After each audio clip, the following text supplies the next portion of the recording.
नमस्कार, आप देख रहे हैं एयर न्यूज।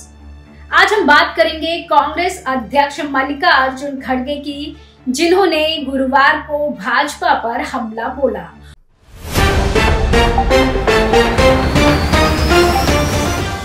उन्होंने बीजेपी पर आरोप लगाया कि वोटों के लिए लोगों को बांट रही है। खड़गे ने छत्तीसगढ़ में एक चुनावी रैली को संबोधित करते हुए कहा, मोदी जी कहते हैं कि छत्तीसगढ़ में त्योहार मनाना मुश्किल है।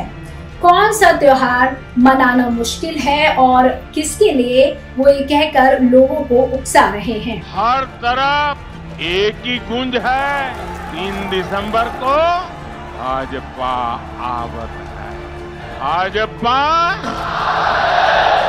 आने वाली देव दीपावली छत्तीसगढ़ के लिए एक नया आनंद और उत्साह लेकर आएगी। जिस कांग्रेस ने छत्तीसगढ़ को लूटा है, वो देव दीपावली पर कहीं नजर नहीं आएगी। पीएम मोदी कहते हैं कि उनकी पार्टी हिंदुओं की पार्टी है। वो ये जानबूझकर कहते हैं, क्या हम हिंदू नहीं हैं? कांग्रेस नेता ने पूछा। मेरा नाम मल्लिकार्जुन खड़गे है। मल्लिकार्जुन भगवान शिव का नाम है।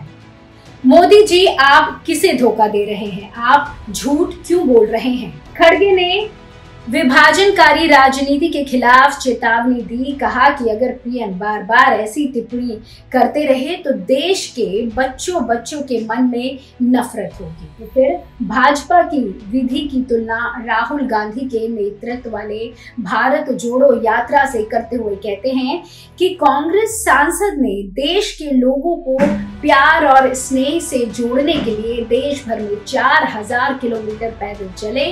उन्होंने कहा कि भाजपा यात्रा की सफलता से चौंक गई थी और अब तक इसका सामना करने में असमर्थ थी। खड़गे ने कहा कि भाजपा, आरएसएस और मोदी को हराना महत्वपूर्ण है, क्योंकि वे देश के संविधान को बदलने की कोशिश कर रहे हैं। ये चुनाव देश के भविष्य को बदलने वाला है और ये बहुत महत्वपूर्ण है, क्योंकि भाजपा सरकार, मोदी जी और आरएसएस संविधान को बदलने की कोशिश कर रहे हैं। वे गरीब और वंचित लोगों के हित में जो प्रावधान है उसे हटाने की कोशिश कर रहे हैं। उन्होंने आरोप लगाया, उन्हें रोकने के लिए छत्तीसगढ़ सहित 5 राज्यों में कांग्रेस को सत्ता में लाना आवश्यक है। आरएसएस और बीजेपी के खिलाफ लड़ना, अनएम्प्लॉयमेंट के खिलाफ लड़ना और इन्फ्लेशन के खिलाफ लड़ना, ये काम में हमारे लिए महत्वपूर्ण रखती है। इस दृष्टि से मैं चुनाव लड़ा। कांग्रेस प्रमुख ने भाजपा पर आरोप लगाया कि वो कांग्रेस को सत्ता में आने से रोकने के लिए केंद्रीय एजेंसियां जैसे कि ईडी और आईटी विभाग और सीबीआई का उपयोग कर रही है।